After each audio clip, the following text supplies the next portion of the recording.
Ethan Cole pushed his mop across the empty marble floor, his 8-year-old daughter sketching quietly in the corner, her laughter the only warmth in a world of glass and power. Above them, CEO Claire Hart ruled with silence, her heart locked behind polished walls.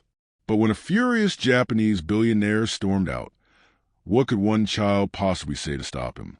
The answer changed everything. Listen closely. The story is just beginning. Rain carried the city in its restless grip. It hissed against glass towers, turned sidewalks into rivers of blurred light, and hammered on the windows of the Hart and Cole corporate building until the whole facade seemed to shiver. Inside, the lobby shone with a sterile polish, marble floors reflecting the stark brightness overhead. Few lingered here once the workday ended. The executives had already fled into black cars.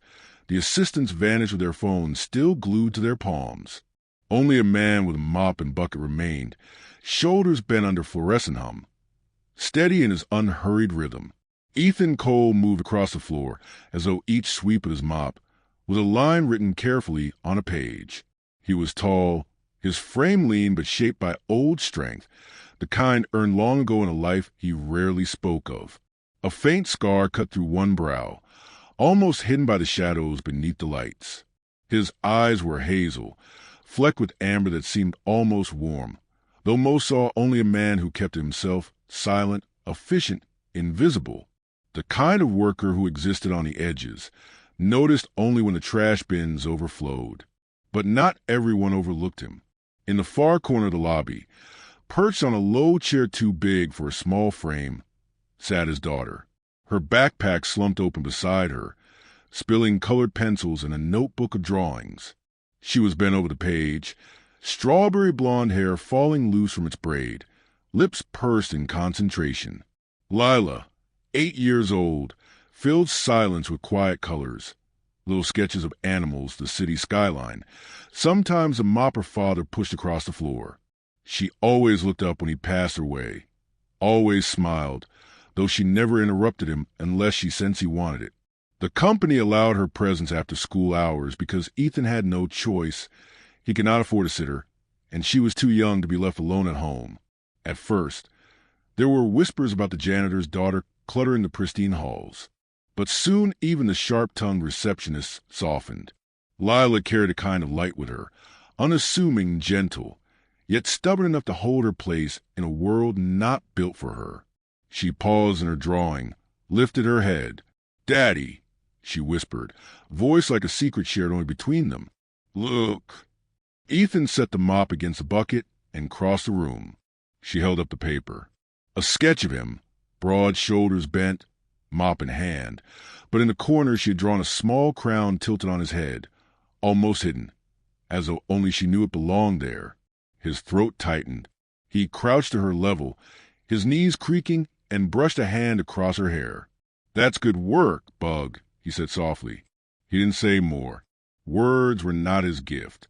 Instead, he folded the page carefully and slid it into the wallet he carried, where a growing collection of her notes, doodles, and tiny declarations lived.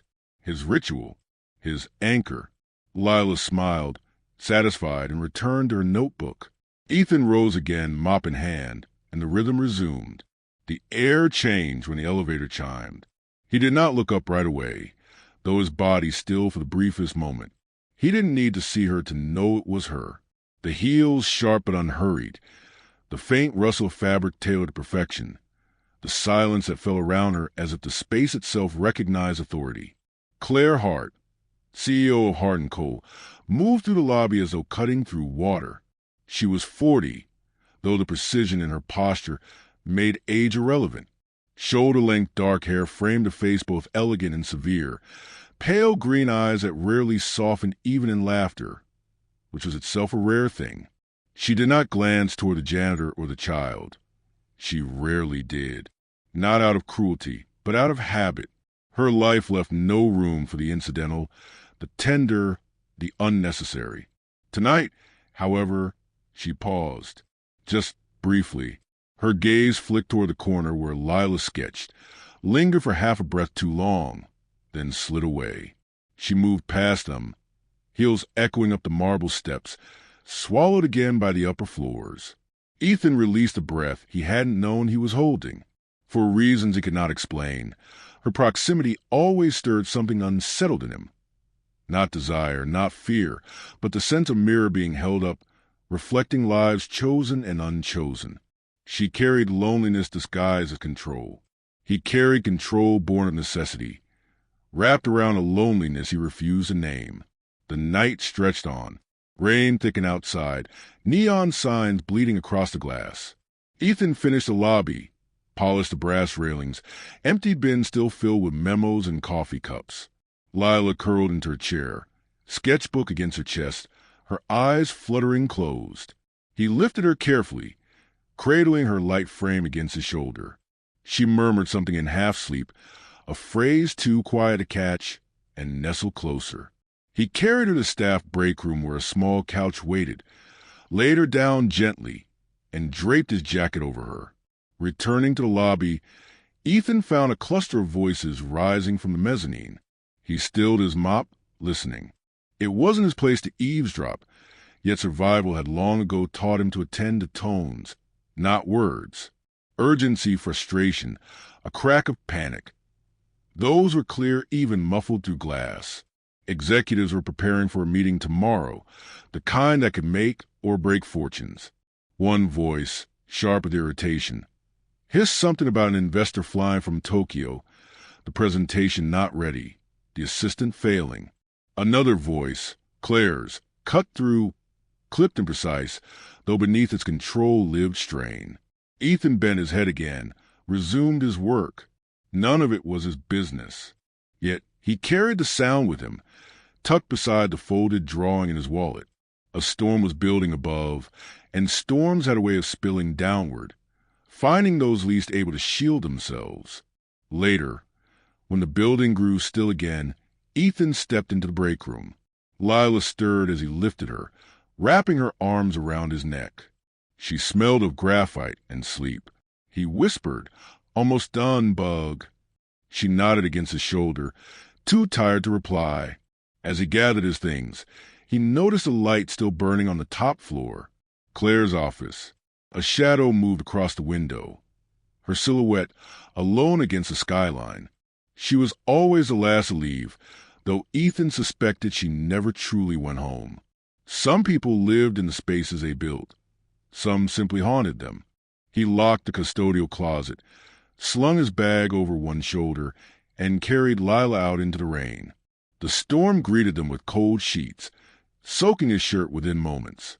He shielded her as best he could, hurrying toward the bus stop.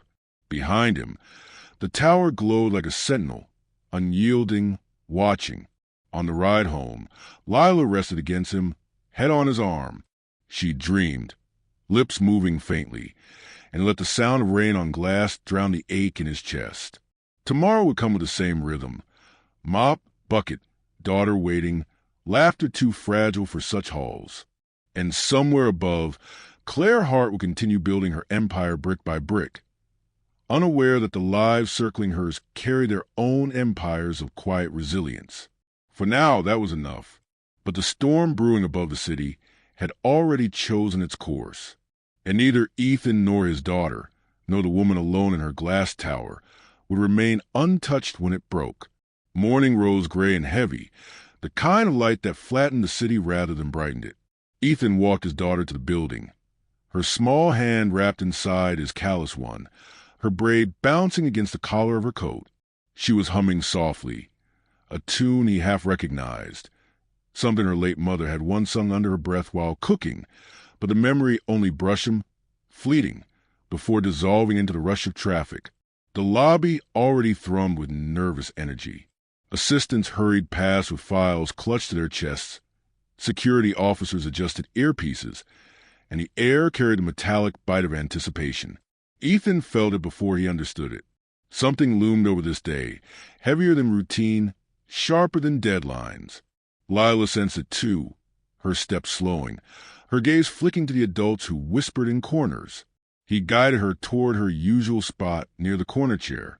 "Homework," he murmured, and she nodded, pulling her notebook free.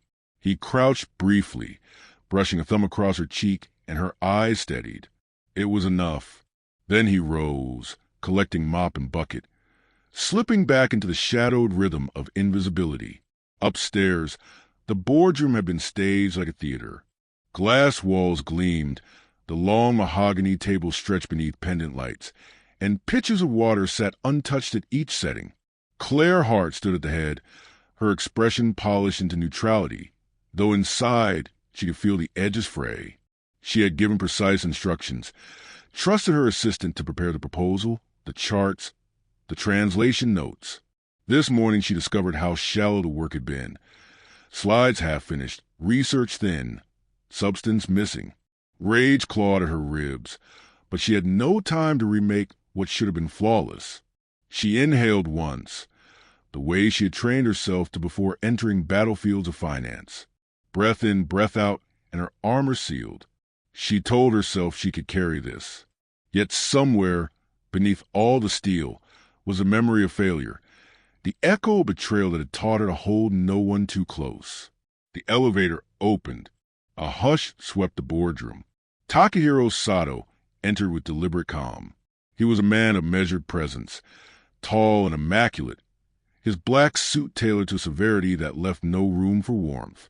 His hair, streaked lightly with gray, was combed with precision, and his eyes, dark, narrow, and unreadable, swept the room with a silence that commanded more than words could. He carried the air of someone who had no need to prove himself. Power had already been around him long ago. Claire extended her hand. He accepted with the faintest bow, his grip firm but brief. Politeness without intimacy. He took his seat. The assistant began the presentation, voice trembling beneath the weight of expectation. Slides shifted across the screen, each one more hollow than the last. Market numbers that did not align. Projections that felt vague, unanchored. Buzzwords without the spine of vision. Claire felt her jaw tighten. Fingers lacing together on the table, the only outward sign of the storm boiling within. Sato's silence was louder than interruption. He did not nod, did not frown. He simply watched, each second an indictment, until finally the assistant stumbled, voice cracking over a mispronounced term in Japanese. The error landed in the air like a stone breaking glass. Sato's composure fractured. He rose from his chair in one sharp movement, the scrape echoing against glass. His voice, deep and precise, rang out in Japanese before he switched to English, clipped and merciless. "You waste my time." He gestured toward the screen with disdain. "This is not preparation. This is insult." The assistant blanched. Claire began to speak, to salvage, but his fury carved through her words. "Respect is shown in effort. If this is what you bring to me, then there is no partnership." He turned, coat flaring as he strode toward the doors. For the first time in years, Claire felt the ground drop beneath her. All her control, her vigilance, undone by incompetence she had allowed too close. She remained seated, her hands folded tightly, nails biting into her skin, watching her empire slip like sand through her grip. Ethan, downstairs in the lobby, was polishing the brass railings when he felt the tremor of raised voices reverberate down the staircase. He stilled, cloth in hand, listening. He had learned the language of tension, the tone of men who felt betrayed, the pitch of pride wounded, the silence that preceded collapse. His shoulders stiffened. He thought only of his daughter in the corner, sketching, and the storms that sometimes swept people into paths they had not chosen. The glass doors burst open. Sato emerged, stride sharp, coat still carrying the storm of his anger. His face was unreadable, but his breath came hard, his jaw taut. Executives trailed helplessly behind, calling after him, but he brushed them aside. His hand tightened on the handle of the outer door, ready to leave the building, the deal, the country behind. And then he heard it, a small voice, hesitant but clear, rising from the lobby's corner. Japanese, simple and soft, spoken by a child whose head barely rose above the table where she Saturday, Mada ashita wa tuhai and nara mesu. Tomorrow will be a better day. The words hung in the marble air, delicate yet unyielding. Sato froze. The door handle slipped from his grip. Slowly, as though pulled by something older than reason, he turned. His eyes found the girl, hair in a loose braid, colored pencils scattered, her notebook open with half-finished sketches. She met his gaze without fear, though her cheeks flushed with the courage it had taken. He stepped closer, each movement deliberate. "Where did you learn that?" he asked in Japanese, voice lower now, not rage but something else. Something remembered. Lila glanced at her father, who had stood near his mop, his body taut with uncertainty. Then she looked back at the man towering above her. "My mama taught me," she answered softly, her accent imperfect but her tone pure, before she went away. The words struck deeper than any prepared speech could. For the first time that morning, Sato's eyes softened, shadows shifting. He crouched slightly, lowering himself to meet her height. "Your mother, was she Japanese?" Lila nodded. "She sang to me in her language. I don't remember all the words, but I remember how they feel." Silence wrapped the lobby, thick and reverent. The executives at the stairwell watched, their whispers stilled. Claire had arrived too, standing just behind the railing, her chest tight as she witnessed the unraveling of a man who had seemed carved of stone. Ethan's hand tightened on the mop handle, unsure if he should intervene, unsure if this encounter was miracle or danger. Yet Lila's face was calm, open. She had never known the fear that adults carried into every silence. Sato remained crouched, his gaze holding hers. "At last," he exhaled. "You remind me," he said slowly, "of someone I lost." He rose again, his anger dissipated, though not forgotten. To Claire, he said in English, "I will not leave today. I will stay. We speak tomorrow." Then, without waiting for reply, he turned back toward the elevators, signaling for his car to wait. The executives, bewildered but relieved, followed in hushed tones. In the corner, Lila returned to her drawing as though nothing extraordinary had occurred, though her cheeks glowed with pride. Ethan approached her quietly, crouched beside her, brushed a stray curl from her forehead. His eyes, however, followed the retreating figure of the billionaire and the shadow of inevitability that lingered in his wake. Above them, Claire remained at the railing, hands gripping the cool steel, her breath held. She knew, with the clarity of someone struck by lightning, that the course of her company, and perhaps her life, had shifted not by strategy, not by power, but by the voice of a child who had broken a man's rage with nothing but memory. The day did not end in triumph. It ended in suspension, a quiet cliff where the next step could mean salvation or ruin. And as the rain continued its unbroken fall beyond the glass, 3 lives that had once orbited in separate spheres now found themselves drawn into the same trembling circle. The story was not finished. It was only beginning. Evening fell slowly, the city's towers flickering to life one floor at a time until the skyline glowed like a scattered constellation. Inside the Heartland coal building, quiet replaced the fever of the day. The boardroom lay abandoned, chairs left askew, half-empty water glasses reflecting pale light. The storm had passed outwardly, but in its wake remained a silence taut as wire. Claire sat alone in her office, staring at the neat stacks of paper she had organized after Sato's departure. They meant nothing. The numbers, the graphs, the projections, empty husks compared to the moment she had witnessed below. A child's voice had undone her crisis, had shifted the balance of power in the room more profoundly than any deal she had struck in her career. She rested her forehead against her clasped hands and closed her eyes. Behind her lids, she saw the girl's face, earnest and unguarded, and for the first time in years, she felt the walls of her control strain. Downstairs, Ethan folded chairs in the conference room adjacent to the lobby, his daughter curled against a couch with her sketchbook. Lila was humming again, the same simple tune she had spoken in words to the billionaire, unaware of how her small act had altered the air of an empire. Ethan watched her from the corner of his eye, both proud and unsettled. Pride because she carried her mother's spirit in every syllable, unsettled because he knew the world rarely forgave children for being extraordinary. He worked in silence, but his thoughts tangled. He remembered his wife, Aiko, teaching Lila songs in Japanese before bedtime, her soft voice wrapping their small apartment in warmth. It had been years since that sound had filled his walls, yet tonight it seemed to echo again. He tightened his grip on the chair, swallowed, and forced the memory back into its box. Memories, he had learned, were not safe to hold for long. When his tasks were done, he moved to lift Lila. She stirred, blinking up at him. "Was he mad at me?" she asked sleepily. Ethan shook his head. "No, Bug, not at you." He brushed her hair from her forehead. "You did good." She smiled faintly and pressed her face against his shoulder. He carried her toward the door, but paused when he noticed a figure at the far end of the corridor. Claire Hart stood there, watching. Her expression was unreadable, but her stillness betrayed something softer than he had ever seen from her. Their eyes met briefly. No words passed. Then she turned, her heels clicking lightly against the polished floor as she walked toward the elevator. Ethan exhaled, adjusted his daughter's weight, and stepped into the night. The following morning brought a gentler light, pale gold filtering through thinning clouds.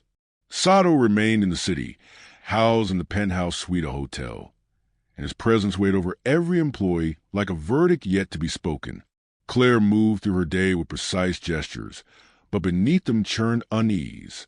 She reviewed contracts, revised talking points, but her mind returned again and again to the girl's voice. It was not just the language. It was the courage, the innocence unspoiled by ambition. Claire envied it more than she cared to admit. Late in the afternoon, she descended from her office, drawn by something she could not name. In the lobby, she found Lila bent over her sketchbook once more, tongue pressed lightly to her lip in concentration. Ethan was nearby, polishing the floor trim, his movements patient and exact. Claire approached, her footsteps softened by the carpet. "What are you drawing?" she asked, her voice careful, as though entering sacred ground. Lila looked up, startled, then brightened. "The city," she said, turning the page toward her. The sketch showed jagged lines of skyscrapers, but in the center she had drawn a small figure holding a mop, and beside him a girl with wild hair. The buildings loomed, but they did not overshadow the two. Claire's throat caught. "That's very good." "Thank you," Lila said simply, returning to her work. Ethan glanced up, wary, uncertain the reason for Claire's presence. His instinct was to shield, to keep his daughter from becoming a curiosity in someone else's world. But something in Claire's posture, her hands clasped lightly, her gaze not calculating but searching, stilled his defenses. "Your daughter," Claire began, then stopped. She looked at Lila again. "She has a gift." Ethan inclined his head, his voice low.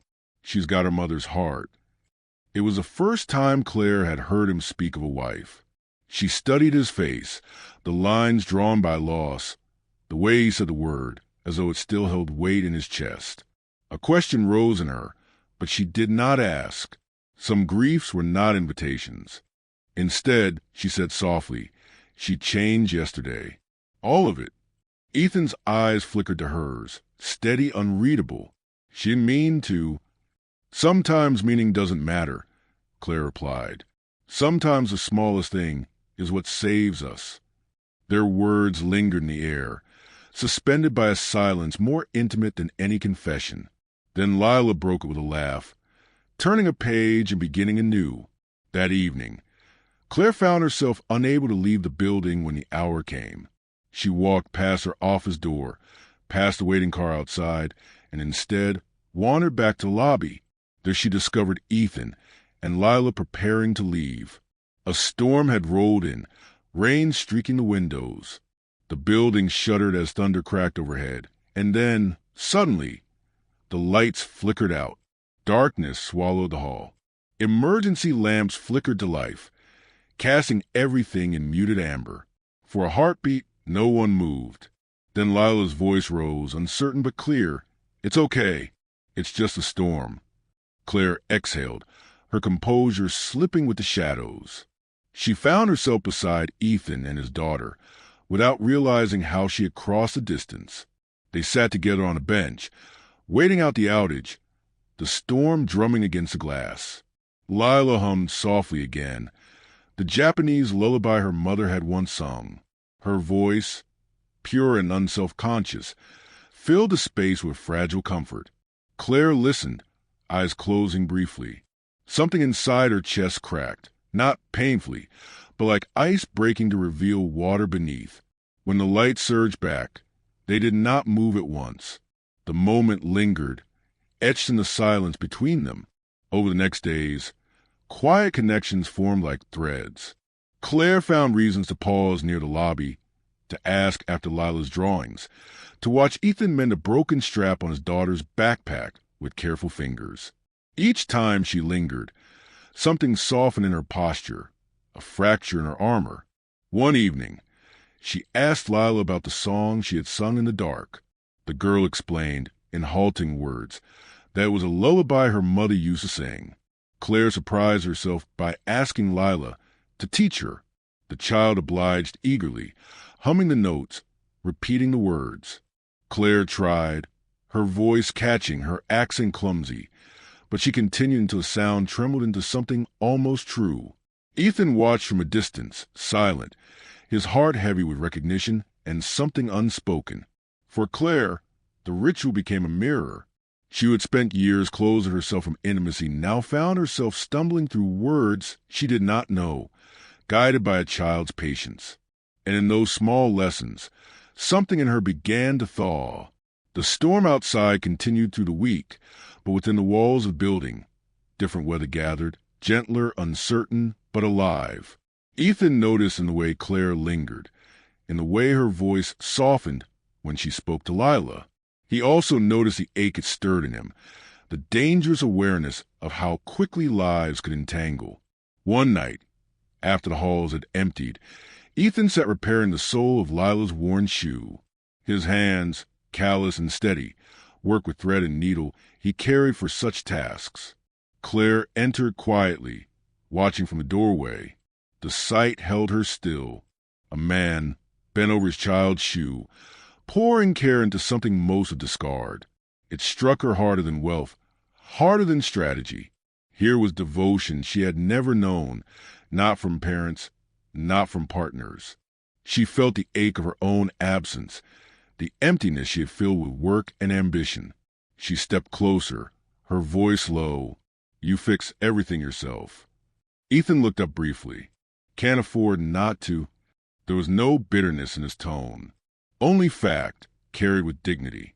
Claire's eyes lingered on him, and in that silence, she felt something shift. By the week's end, Sato requested another meeting. Claire prepared with rigor born of desperation, but beneath it lay the memory of the girl's voice, the janitor's quiet strength, the strange new orbit they had all entered. The outcome remained uncertain, but already the foundation had shifted. On the night before the meeting, the rain stilled. The city glistened under street lamps, washed clean, fragile with silence. Ethan walked Lila home, her hand warm in his. Claire stood at her office window, watching them disappear into the distance. She touched her reflection on the glass, as though reaching for something she could not yet name. The story of the company was still unwritten.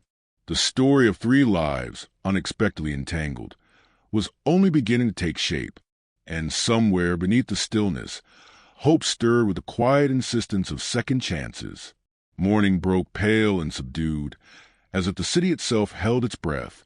Clouds hung in muted grays above the skyline, and within the Heart and Coal building, every corner seemed charged with expectation. Today would decide the company's fate, but for Claire, Heart felt larger than contracts or profit margins.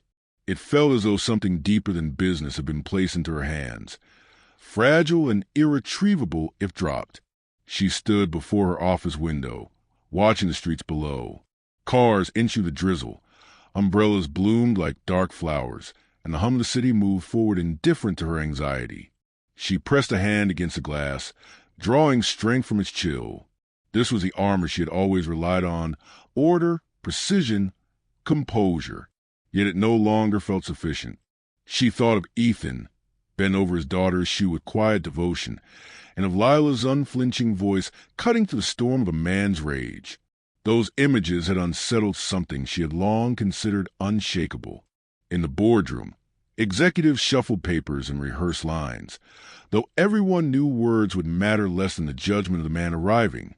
Sato was not one to be swayed by flattery. He sought sincerity, though rarely admitted it. Claire took her place at the head of the table, her posture flawless, but inside her chest her heart struck with a rhythm that betrayed her. The doors opened. Sato entered, his composure restored, but his gaze carried the weight of memory.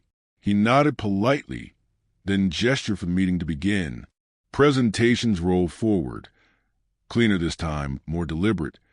But still Claire could see in his eyes that numbers were not enough. He listened, but he was elsewhere, his thoughts hovering in the echo of a child's voice. At last, he raised a hand, silencing the room. "Your plans," he said slowly, "are serviceable, but plans alone do not build trust. Yesterday I nearly left. I saw only arrogance. Then I heard something else. Not in this room, but in your lobby. A child who spoke words that reminded me of my daughter." His voice faltered slightly, the barest fracture in his tone. "I lost her many years ago. In her voice I heard hers, and I remembered that wealth, without humanity, is nothing but ruin." The room was silent. Claire's throat tightened. She felt every eye turned toward her, but her gaze remained fixed on Sato. He continued, his tone softer now. "I will invest, not because of your numbers, because I saw something human here, despite the coldness of your glass walls. Do not forget that it was a child, not a plan, that convinced me. If you lose that, you lose everything." With that, he stood. The decision was made. Relief washed through the room, but it carried no triumph. It felt instead like grace, unearned but offered. When the meeting ended, Claire did not retreat immediately. She lingered in the boardroom, her hands pressed flat against the table. Her empire had been salvaged, yet it no longer felt like the victory she had chased all her life. What mattered now pressed differently against her chest. The image of a janitor lifting his daughter, carrying her into the storm, their bond stronger than anything she had ever allowed herself. Later that evening, the building emptied quickly, laughter of employees freed from fear trailing down the stairwell. Claire moved slowly, papers under her arm, but she paused when she saw Ethan in the lobby. He was gathering his supplies, tucking away his mop, while Lila colored beside him. For a moment she simply watched, the ache in her chest blooming. Then she crossed the marble floor. "Mr. Cole," she said quietly. He looked up, wary, as though expecting reprimand. "Ma'am." She hesitated, then set the papers down on the counter. "I wanted to thank you, not for floors, though they're always impeccable, for her, for raising her to be who she is." Her voice softened. "She saved us all." Ethan glanced at his daughter, who was humming again, oblivious. His jaw tightened, his voice low. "I just try to keep her safe." "You've done more than that," Claire replied. Her eyes lingered on him, searching, vulnerable in a way she had not allowed herself in years. "You've given her something I never had, a place to belong." The words landed between them like an unspoken confession. Silence followed, but it was not cold. It was charged with something unnamed. Ethan held her gaze longer than he meant to, then nodded once, a gesture both acknowledgement and shield. Days passed. The company moved forward, steadier now, but within its walls something subtler unfolded. Claire found reasons to linger near the janitor and his daughter. She watched as Ethan repaired broken things others discarded, watched the way his hand rested protectively at the small of Lila's back when guiding her through crowded halls. She began to feel the hollowness of her own nights, the echo of an empty apartment, and she found herself craving the sound of a child's laughter-filling sterile rooms. One evening, when the rain had eased into a gentle mist, Claire drove not home but to a modest neighborhood. Ethan's address had been written in the file she signed each month without thought, but tonight she used it. She told herself she was only returning a scarf Lila had left behind. Yet when she stood at the door, the sound of soft music and quiet laughter seeping through the wood, she knew it was more. Ethan opened the door, surprise flickering across his face. Claire held up the scarf. This was left in the lobby. He stepped aside, hesitant. "You can come in if you want." Inside, the apartment was small but warm, filled with a scent of wood polish and something simmering on the stove. Lila darted forward to hug her scarf, then pulled Claire toward the table where her sketches were spread. Claire sat, flipping through them, her throat tightening at the drawings of buildings, of her father, of a world safe because he was in it. Ethan moved quietly in the kitchen, pouring tea into mismatched mugs. When he set one before her, their fingers brushed briefly. She looked up, and in his eyes she saw a man who had carried grief like armor, but who still managed to offer tenderness in every act. They spoke little, yet the silence was heavy with meaning. Claire confessed pieces of herself, how she had chosen work over love after betrayal had cut too deep, how she had armored herself with glass walls. Ethan listened, not with judgment, but with the quiet presence of someone who knew loss. He shared little, only that he had loved once and lost, and had lived only for Lila since. When Claire left that night, the air between them had changed. It was no longer CEO and janitor, no longer two lives orbiting in separate worlds. It was the fragile beginning of something neither had dared hope for. Weeks passed, and their lives entwined slowly, quietly. Claire began to share evenings with them, helping Lila with homework, laughing over her clumsy attempts at Japanese songs, drinking tea at a table too small for pretense. Ethan watched her with guarded eyes, but he could not deny the way she softened under Lila's presence, the way his own heart loosened when she smiled. One morning, Claire found a note on her desk in a child's handwriting. It read, "You don't have to be alone anymore. You belong with us now." She pressed it to her chest, tears stinging her eyes. For all her wealth, for all her victories, she had never received a gift as costly as that. Not long after, she stood with Ethan and Lila on the rooftop of the building, the city sprawling vast and endless beneath them. Rain clouds had broken, and the sky burned with gold.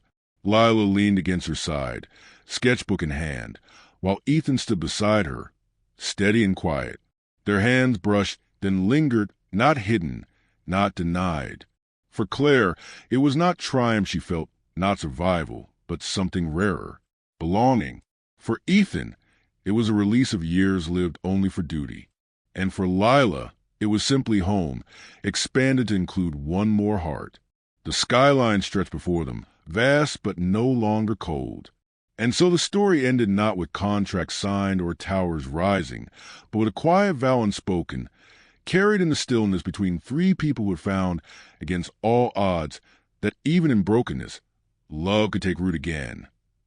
If this story touched you, subscribe or share where you're watching from. These stories matter.